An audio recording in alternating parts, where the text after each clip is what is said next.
Alright, so I've decided to do something a little bit different today. Get myself out of the classic setup where I am in my living room, and I'm going to take you as I'm going for a run right now.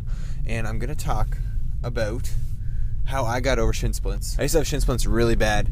I would probably run for about a month and they would come, and then I would quit, and then I would try it up again, and I would get hurt again, quit, and then I'd probably lose motivation for a couple months, and then I just kept doing that for probably, 3-4 years. Just miserable. So if you're going through shin splints right now, I definitely feel bad for you. I know exactly what you're going through. It's so frustrating. It really, for me, I always found it really lowered my motivation every time. It's like I started running, it felt good, and then all of a sudden, boom, hurt again. So I'm just going to give you some tips. I did a lot of research. I remember doing hours upon hours of research trying to figure out the best way to remove shin splints, how to make them never come back again, how to strengthen up my shins, how to strengthen up my calves, mobility. So get into it as I drive to my run. Alright, so the first thing I did was I actually let myself heal. For the longest time, and I would say the majority of the reason why the shin splints came back, more often than not, every time I came back to run, I was still hurt.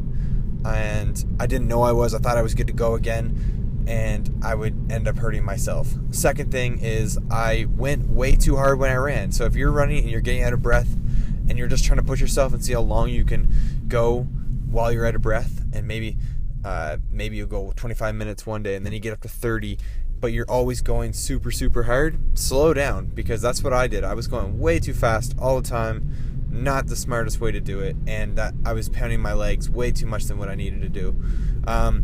Third thing, I used to take off running right away, and I didn't have a proper warm-up, so I would go right from standstill cold to boom, that fast pace that I shouldn't be doing in the first place anyway. So warm-up, that means don't just do regular stretching. That's actually, static stretching actually isn't that good for you apparently. What you want to do is dynamic stretching, or just do a nice walk for a little bit, and then slowly move into a nice easy jog, and then go into your nice easy pace for running. What's another thing I did? I strengthened my calves and my feet. So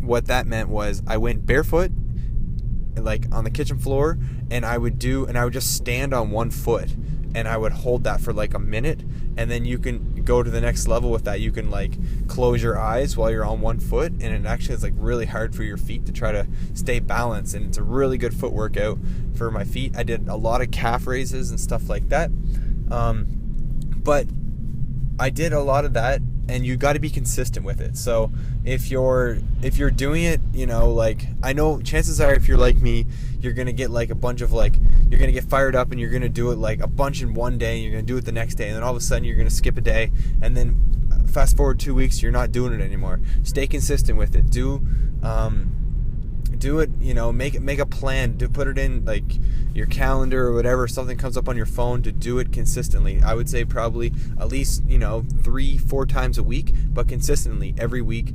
And this is while you're resting, while you're hurt. Just strengthen it up, so you're going to allow yourself to heal, and then when you come back, you're actually going to be stronger, which is something I didn't really focus on, getting myself stronger, because I just wasn't, my lower legs were not strong enough for the punishment that I was giving it. And the game changer for me was when I changed my running form. So I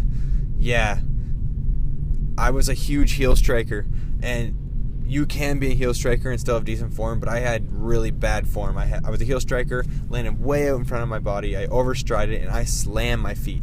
I remember, I used to run on treadmills, and these were ship treadmills on my boat, but these treadmills would literally trip out because they were getting hit so hard. And if you're overweight, because I was a little overweight, I was weighing 220 pounds. Not exactly the frame you want for a runner, but I was 220 pounds and slamming my feet. And what I started doing was I started doing running drills consistently. So what that means is, look up some running drills. I'll probably post some down below, and I'll definitely post some strength and mobility exercises down below too, something that I did.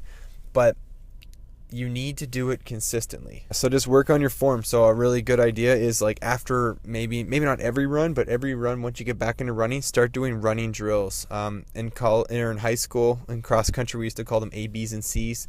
You can do stuff like that. And another great thing to do is just to really try to focus on improving your cadence. Don't try to improve your cadence way too much all in one go.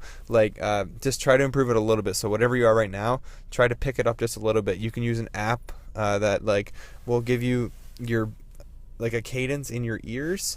I'll link an app down below. I'm not sure what it's called right now, but I use an app all the time.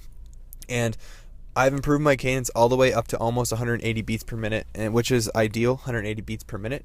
So, yeah, it turns out it was basically, and then one of the last things I did was after a run, I actually followed my plan. So if I felt like running the next day after that, I didn't. I stopped doing that. I stopped allowing myself to get, over, because sometimes I take things a little too far. So if I get into running, all of a sudden I'm running every day, right? So I stopped doing that. I said I was only going to run and then give myself a day off, let myself rest. And on rest days and after runs, make sure you're actually eating recovery food, which is going to allow you to heal, which is very important. Basically, but the biggest takeaway to get my shin splints away was I had to slow down. I had to actually stick to a training plan that didn't allow me to overtrain. I slowly started changing my running form. Slowly, you can just work at it piece by piece. You don't have to change your form all in one day, just a little bit at a time. And I just allowed myself to heal properly, and I strengthened myself up. I strengthened my calves and my feet.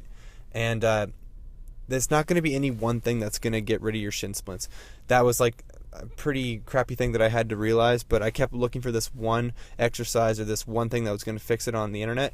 The reality is you need to do a little bit of everything, but you need to do it consistently. So take the things that I'm going to put down below, look them up, make a schedule, and just stick with it. And if you actually follow the plan and you stick with it and you do it consistently long enough, you're never going to have shin splints again.